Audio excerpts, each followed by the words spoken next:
For the first time in nearly 150 days, Mets baseball is back. And on the show today, I'll tell you what to look out for in the early action here in the Grapefruit League.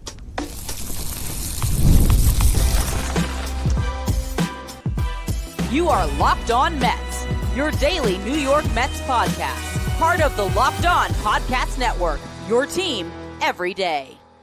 Hello to all you amazing Mets fans. You're listening to Locked On Mets, part of the Locked On Podcast Network, your team every day. Thank you for making Locked On Mets your first listen every day, and thank you for making Locked On the #1 sports podcast network. On the show today, we're going to be talking about what we saw this weekend in the Grapefruit League and what you should be watching out for in these early couple of weeks as these games just get going. In the first segment, we'll talk about the youth movement, which top prospects already got into games and why that is something to pay attention to early in camp. In the second segment, we're going to go through who was nasty out of the bullpen this weekend. Then in the final segment, we'll talk about some early position battles to watch and what that means for the Mets come opening day. Before we get to any of that, though, I'm your host, Ryan Finkelstein. I'll be covering the New York Mets on this show. This is the 2019 season. This is the #1 daily podcast on the New York Mets. Want to find some of my written work, you can do so over at justbaseball.com, where I work as the editor-in-chief. Today's episode is brought to you by FanDuel. Use your profit boost on an NBA future, and you're going to get entered for a chance to win a trip for two to the NBA Finals. Play your game with FanDuel, the official sports betting partner of the NBA. Now, I want to give an apology to the everydayers who are not used to me taking 3 days off. Even if it is mostly over a weekend, I'll give you guys an explanation of where I was and what's going on. Some exciting life news that I'll talk about at the end of the show. So stay tuned for that. But let's start off just talking about the fact that baseball is back over the weekend. You could tune in to SNY on Saturday and watch the New York Mets play a game. And on Sunday, MLB Network, a little, what do you call a Subway series when it's played in Florida? Because it's a lot of highway that the Mets have to drive to go from Port St. Lucie all the way out to Tampa. Those are the games that nobody wants to play in, especially if you're talking about the veterans. You're not going to see Juan Soto squaring off against the Yankees in Tampa very much. So you're going to see some of the top prospects travel, and that's one of the things that you get to see early in camp is the youth movement. And we'll see it sprinkled throughout. I'm sure you'll still see Trey Snyder get in as a pinch runner in the fourth week of spring training just as much as you did over the weekend. But it's really just about in these early games where you're easing veterans in, when you're easing, Francisco Alvarez into action, when Brett Baty is getting eased into action, so on and so forth. All these guys who are they're going to take a little bit of time. Like Polanco, right, hasn't gone out there yet. You're going to get some of these young players who get a chance to get out there in front of the fans and playing some games that are watched, and that's always fun. In the first game, after Juan Soto got his second at-bat in the fourth inning, top prospect AJ Ewing went out there and entered the game in the fifth to play center field. So that is a really exciting prospect to watch, a guy that has a chance to be up this year. I think it's a little bit less likely. He still has to go back and play in Binghamton more, I would believe. I don't think they're going to, after pretty much a hot month at the end of the season in AA, that they're going to fast track him right to Syracuse. But at that point, starts the year in AA, has a good month, maybe good first 2 months. All of a sudden, he's a call away in AAA, and you never know, depending on the Mets situation in center field, a guy like this could be up this season. So it's just great to see him out there. Now, there were only 4 hits in this game, so AJ Ewing only got 2 at-bats, but he still managed to impress in the outfield, picking up an assist. And I think the more impressive thing about that play, to me, wasn't the arm, which looked really strong, but it was more the fact that AJ Ewing was, not like maybe, 10 yards behind second base once that throw on a stolen base attempt trickled past. I don't even remember who was making the play at second. But once that ball got into the outfield, it was in Ewing's lap. And so it made it an easy play for him. So just that heads up, play from a guy that is still generally a little bit more new to the outfield. Obviously, he played it all of last year, but this was a former shortstop. So good to see him make that play. He got a sac fly later in the game in a bases loaded spot. So always fun to see one of the Mets' top 5 prospects get into these games. Another top prospect who had a little bit of a mixed first season, but he played, if I'm not mistaken, almost all of it in Brooklyn. That's not an easy place to hit, especially for a left-handed hitter. Eli Serrano, he got out there subbing in for Bo Bichette. He's an outfielder, but he subbed into Bo Bichette's spot in the lineup. Another prospect, Kevin Villavicencio, who I've never heard of, if I'm being completely honest, played third, and Serrano went into left for Soto, and then Tyrone Taylor came out of the game and bench went in. But again, you're going to see a lot of these young guys. Kevin Parada caught the second half of that first game. Nick LaRusso, one of the Mets' corner infield prospects, got in there, played a little bit of first base. Chris Suero got a start, which is cool. He was the DH for the Mets in that game. Suero coming off the great performance in the Arizona Fall League. I'd say at this point, he is probably a top 10 prospect in the Mets system after the trade of Brandon Sproat and Jet Williams. By the way, Jet Williams. So I'm turning a double play in the Brewers uniform, and I do wonder if Jet ends up breaking camp for Milwaukee as the starting shortstop. There's a chance. There is a chance they cleared out their depth chart at third base, which could signify that Joey Ortiz is moving back over there. Bryce Terang, who, if he hasn't won a Gold Glove yet, he should have by now. He's at second, and then maybe Jet might be the starting shortstop of the Brewers. But regardless of that, my point was those guys got traded, and that's opened up a couple of spots at the back end of the top 10 for a guy like Chris Suero, who's a really fun prospect. He can play outfield, he can catch, he has a lot of speed for a catcher, a guy that can be a really fun Swiss Army knife off the Mets bench who will be up in Double-A this upcoming season, and you never know where his season can go. Rule 5 draft eligible after this year. So a guy that is in a very pivotal season in his development, and the Mets were already putting him out there, giving him a start early in camp, first game of camp. Went 0 for 2 with a strikeout, and he was hit by a pitch. Trey Schneider, as I mentioned, came in and pinch ran for him. Now, in that second game on Sunday, trip out to Tampa again, you weren't going to see Juan Soto out there or Bo Bichette. Carson Benge and Ryan Clifford each got starts in opposite corners in the outfield. Benge and right, Clifford and left. We saw Nick Morabito, who just got added to the 40-man roster because he was Rule 5 draft eligible, and he was also out there in the Arizona Fall League with Suero. Morabito came in off the bench. Suero came in off the bench, as did Jacob Reimer, another top 10 prospect on the Mets. And by the way, all of these guys I talked about at length, or most of these guys, I should say, I talked about at length on the last edition of Locked On Mets, where I was going through how the Mets might have the top farm system in baseball. So if you want more information on any of all these guys, that's where you should go check it out. Now, to speak on Benge, this kind of leads into our final segment talking about position battles. Got a chance to start in right field, didn't have a great first game, hit a soft line out in his first at-bat, rolled one over in his second at-bat.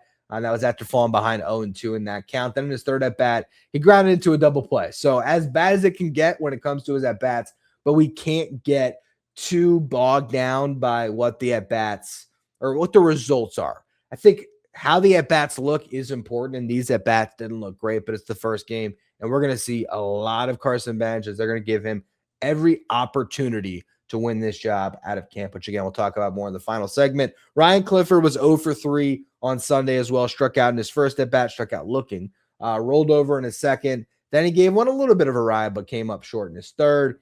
Shout out to JT Schwartz, not necessarily considered a top prospect for the Mets at this stage. He's 26 years old, has had a little bit of an up and down journey throughout the minor leagues. Was the Mets' 4th round pick in 2021, had a great season in 2023, reached AAA in 2024. Early on in his career, he was thriving when he was playing in Binghamton, gets at the AAA, struggled, and then this past year, he wasn't even back in AAA. They sent him back to AA. I think he did deal with some injuries that might have slowed him, and he did not have a good season at all. So good for him to hit a 3-run homer in a game like this, and it's got to be a good feeling for a guy to hopefully start off a much better season here for Schwartz as he tries to hit his way to the big leagues. We'll see how he does in Binghamton or Syracuse this year. It's a little bit more organizational filler at this point, just based on some of the other prospects who are more highly regarded, but a guy that has had some good numbers in the past. Hayden Sanger, Luis Torrens also homered in that game, a 6-4 win for the Mets on Sunday.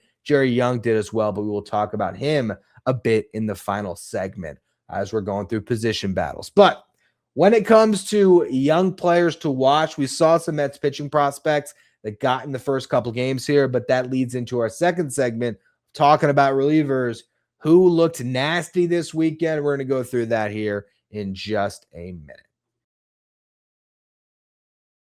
Today's episode is brought to you by FanDuel. Ever wanted to experience the NBA Finals live and in person? Well, FanDuel is giving you the chance to turn that dream into reality with their NBA sweepstakes. Here's how it works. You're going to use your profit boost on any NBA future, and you're automatically going to be entered for a shot to win an NBA Finals trip for two. That's right. Flights, tickets, the whole experience. If you're already looking at the board, thinking about which team can make a deep run in the playoffs, this is the time to lock it in, because not only do you have a chance to cash in on your pick, but you can also be sent to the NBA Finals because you'll be entered in for that chance to win. Visit FanDuel.com to get started.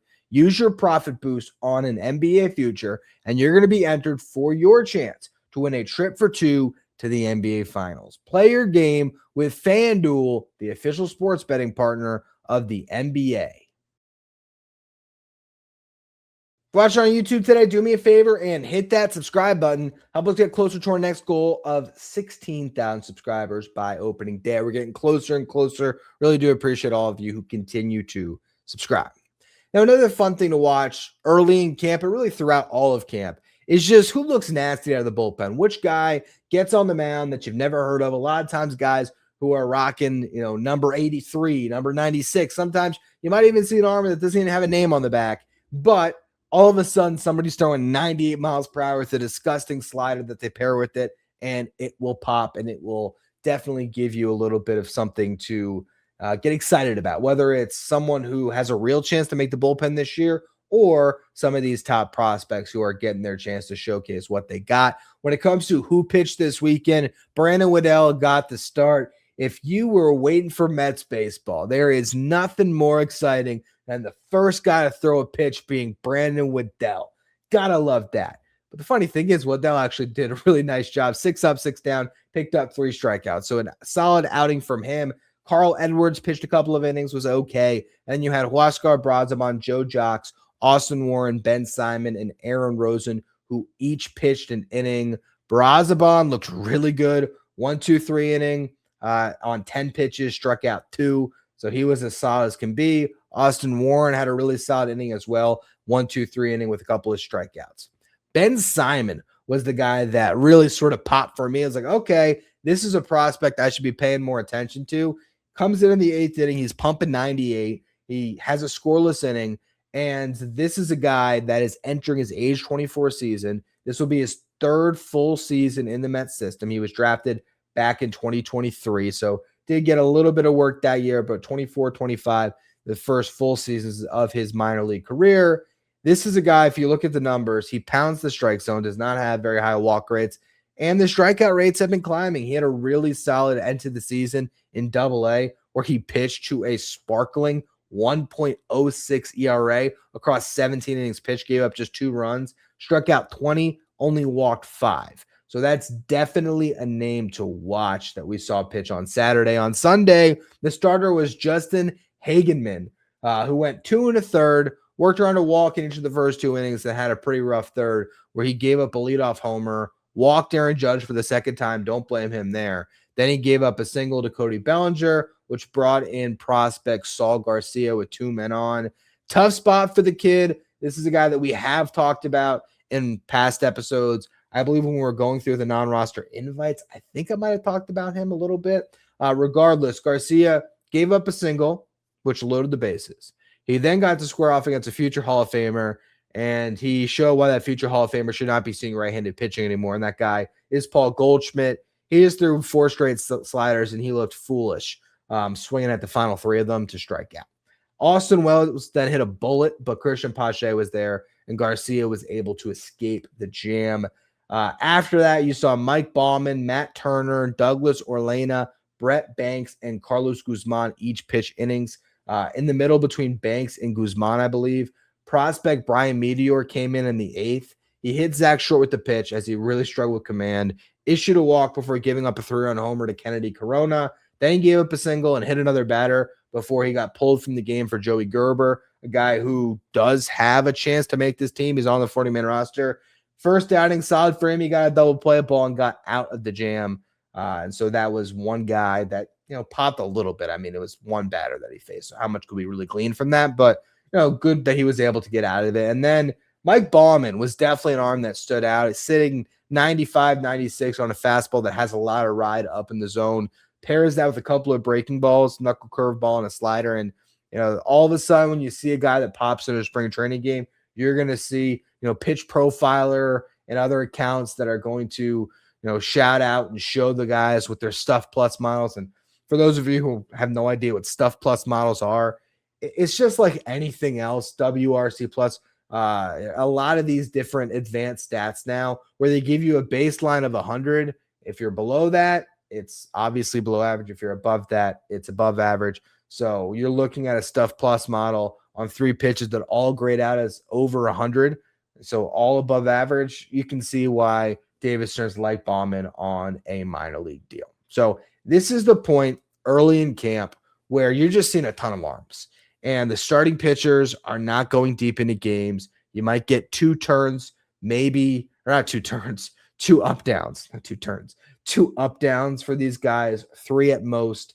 And with that, you'll have 5-6 innings of real estate for a bunch of guys to get into each of these games. Sometimes it's arms that don't really excite. Other times it's a top prospect like a Saul Garcia or a Ben Simon, and guys who are some of the Mets' best relief prospects in the system that you get a chance to take a look at them. Or you're going to see guys like Huáscar, Brazoban, and Austin Warren who are on the 40-man roster that are breezing through these early games. Because right now, one thing to note about these games, pitching is supposed to dominate hitting, especially in the Grapefruit League. In the Arizona Fall League, where they're playing every game, in the desert, balls are going to fly, and they're going to have some big scoring games. In the Grapefruit League, especially early on, you're going to see a lot of pitchers having a lot of success because it is a much more pitcher-friendly environment for one, but also pitchers just always are a little bit more ahead of schedule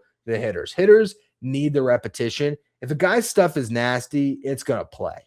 When it comes to a nasty hitter, so to speak, they might need to get those 50 at-bats under their belt before they start to be in the rhythm to be able to hit the nasty stuff that's in the zone. So it's to be expected that we get some games like we did on Saturday where there was no offense whatsoever. But again, these are the times early in spring training where you focus more on, okay, who just sort of popped and blew me away a little bit. Or if you have guys like Brazoban and Warren who are on the 40-man and have a real shot to make the team, you're making mental notes of, okay, these are guys that are going to be very late cuts in camp and will have real shots to make this team. And that's what you'll see as they start whittling down the roster.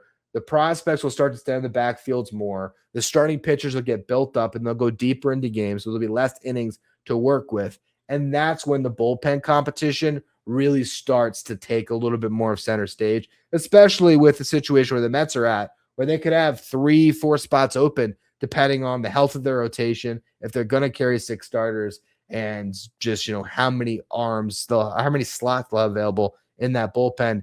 I guess it can't be as much as 4 because we already know Tobias Myers will make this team, but regardless, there's going to be some real competition at the end of camp on the bullpen, and we'll focus on those more once we see the roster cleared out a little bit.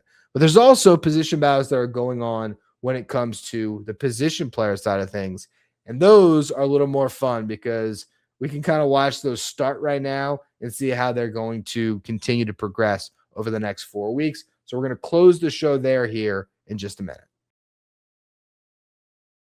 Today's episode is brought to you by Indeed. Hiring isn't just about finding someone willing to take the job. It's about finding the right person with the right background who can actually help your business move forward. If you want candidates who match what you're looking for, Indeed sponsored jobs is the move, because instead of hoping the right person stumbles across your post, Indeed helps you match with quality candidates by boosting your job listing to the people who fit your specific criteria like skills, certifications, and location. That's what I like about Indeed. You can get specific and you can target exactly what you need. For just baseball, when we're looking to hire somebody, we choose Indeed because it saves us time, because we're not spending so much energy looking through the mismatches.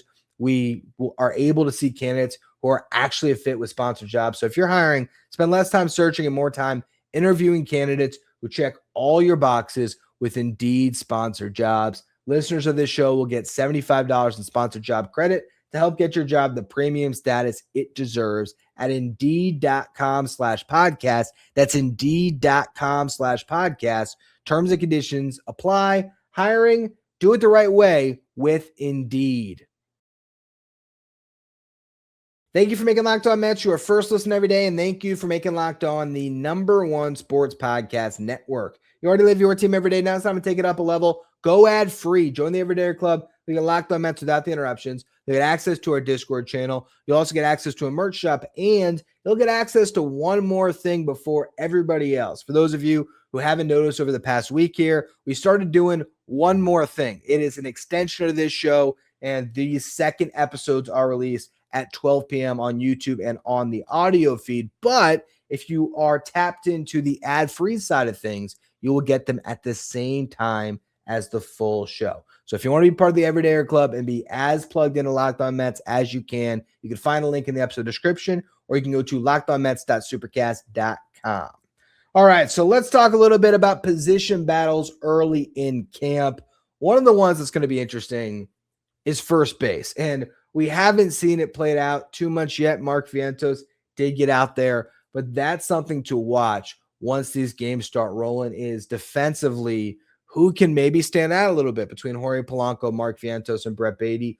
All those guys are going to play. All those guys are likely going to cycle through the DH spot and first base. My early inclination is that we see a lot of DH for Polanco early in the season. I think Carlos Mendoza sort of echoed that a little bit as well. I wouldn't say that he's going to be the everyday DH. He'll get plenty of time at first, but I think we see Baty get a good amount of time at first base, because if you're going to have Baty in the lineup, it doesn't make sense to have him not out there defensively. And I think he's going to have the smoothest transition to first base and be the best over there. There was this throw that Bo Bichette made, and thank God that it wasn't Polanco playing first base at the time, and it was, is it Jose Rojas? I believe it's Jose Rojas that was out there. I think it was Jose Rojas. Regardless, there was this throw that got way over scrutinized because Bo Bichette made this play, or didn't make the play, but he played the long hop on a backhand, so he was pretty much as far as you're going to be from first base as a third baseman, and the throw took the first baseman a little bit up the line, Rojas, and he went to make the tag and lost the ball. It wasn't even that bad of a throw, and Jose Rojas is 5'10". This is where having Brett Baty or Mark Vientos at first base, I do think, is a little bit of a better situation than Jorge Polanco, simply because they're bigger targets. But I still think that we're not going to know what any of these guys truly is defensively until they get into the season. So I don't think anyone should be scrutinizing any of them defensively, particularly Bichette. Bichette's going to be the best starting third baseman. There's no other way to look at it. That's what's going to be, unless he's awful at it. But he is going to get every opportunity to stick at the hot corner. I believe he'll be able to adjust. He's working hard at it. Just give the guy time, and especially a play that's that innocuous. Like, it wasn't like that was a brutal throw. It's not like he threw it to first base from the back of the grass and he didn't make it. It bounced at the pitcher's mound. That's the way I feel like people acted with his arm strength. And then, of course, Carlos Mendoza said he has a plus arm after the game, and then people ran with that. Oh, he doesn't have a plus arm. Look at his arm strength. We've talked about this already on the show. Bo Bichette last year averaged the same velocity on his throws that Brett Baty did. So I'm not even worried about the arm. I'm just curious to see what he looks like during the season. I don't care about spring training right now. Let him get his reps in peace, and let's not scrutinize everything. But when it comes to position battles, there's no battle at third base. There is a battle at first base. It's going to be very interesting to see all these guys getting their reps over there, to see who ends up being the starting first baseman on opening day. It really could be any of the three. Probably depends a little bit on who's on the mound, which I believe is going to be Paul Skeens. So, yeah, I mean, honestly, anything could be out there. We'll see how that shakes out. Right field is, I think, clearly the best position battle where anything could happen. You could have MJ Melendez starting in right on opening day. You could have Mike Tauchman starting right on opening day, or you could have the favorite, which is Carson Benge, starting in right on opening day. Melendez was out there for game one of the Grapefruit League. Made a couple of nice catches, but in his at-bats, he struck out once and he rolled over. Carson Benge started the second game. We already talked about what he did. Mike Tauchman did not get to camp until the end of the week last week, so I think it might be a little bit of time before we start seeing him get into games. Right now, I'm sure they're just trying to get him acclimated with the organization. But Tauchman is, I think, the floor option. He's the guy that will get the position if Carson Benge doesn't make the team, because I think he gives you the best chance at an all-around solid contributor, both offensively and defensively. But even in that situation, we very well could see Melendez make the team as well. I mean, it's really, a wide open competition, and that's going to trickle into the competition for the final bench spot, because if Carson Benge makes the team, there's one spot available for guys like Melendez, for Tauchman, Jared Young, Ronnie Mauricio. That's also depending on if Lindor's ready for opening day. But if Benge doesn't make the team, well, then now you have a wide open spot for the starting right fielder, as well as another guy that can grab a bench spot. I'll also mention Brett Baty should factor into that right field mix. There's a chance that we see Baty, Vientos, and Polanco in the opening day lineup because Baty's in right. But because of that hamstring injury we talked about last week, that was one of our one more things. Baty had a little bit of a hamstring pulled like 2 weeks before camp. He's still been a fairly full participant. He's still getting his reps at first, but it's going to be a little bit before we see Brett Baty get out there and play right field, which in some ways opens the door a little bit further for all these other guys to, make the roster or, be the starter at the beginning of the season. Jerry Young, I wanted to mention a little bit on him because when the Mets signed MJ Melendez and everyone was sort of assuming, okay, Melendez is going to grab that final bench spot, I was one that was saying, I'm not so sure he's better than Jared Young. And sure enough, Jared Young put together a great at-bat to open up his Grapefruit League. Pitch 1, fastball up and away, swung through it, but that was in the zone. Pitch 2, easy one to take, spiked fastball. Then there was a slider that started up and away, dove inside, was in the zone. He fouled it off. He looks at 2 pitches outside the zone to make it a full count, and then he gets a fastball up and a little bit in, and he was all over it, hit it out 383 feet, and that didn't come off of some prospect or a journeyman. That came off the Rookie of the Year a couple years ago, Luis Heel. So a pretty impressive at bat. There was 3 pitches that were, well, actually, there was 2 pitches in the zone. He swung at both of them. There was 4 pitches out of the zone. And the one that was closest to the zone, he hit over the fence. The other 3 he looked at. So really solid professional at bat for Jared Young. I think we'll see a lot more of that in the Grapefruit League. We'll also get a chance to see it on the biggest stage as he is going to be playing for Team Canada in the World Baseball Classic. And I think in this instance, that's a guy that you're kind of excited to see go out there because, for one, it opens up more at-bats for guys like Melendez and Tauchman and camp. But 2, you get to see what Jared Young looks like in a more, competitive environment with more scrutiny and with better pitchers who are obviously going to be a little more amped to pitch in the WBC than to pitch in Port St. Lucie at, 1:45 on a Tuesday. So I think it's actually a good thing for Jared Young's chances to make this team that is going to be, starring, so to speak, for Team Canada. A team that's kind of frisky. I kind of like that roster, but that's this is not the place to talk about the WBC. Anyway, that is all for our little recap of what happened over the weekend and for things to watch out for in the early goings here in spring training. But I wanted to save some time at the very end of the show to explain myself. Some of you everydayers that were saying, all right, Ryan, you took a Friday off. That's cool. And I let people know, if you followed me on Twitter or X, and I also let all the everydayers know, I sent a text message on Thursday night that there would not be a show on Friday and there might not be a show on Saturday, but I think I framed it at the time as I'll definitely do a show on Sunday.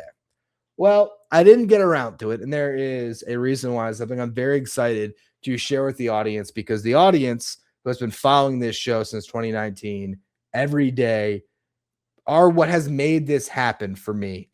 And on Friday, I was in Port St. Lucie, but I was nowhere near Clover Park, or I wasn't even thinking about going to a game. I was closing on my first house. My wife and I closed on our first house on Friday, something that has been in the works for us for a little bit now. We were able to build a house out there, be part of a new neighborhood. It's just an awesome life moment to be able to sign those papers and have a home that you can grow into.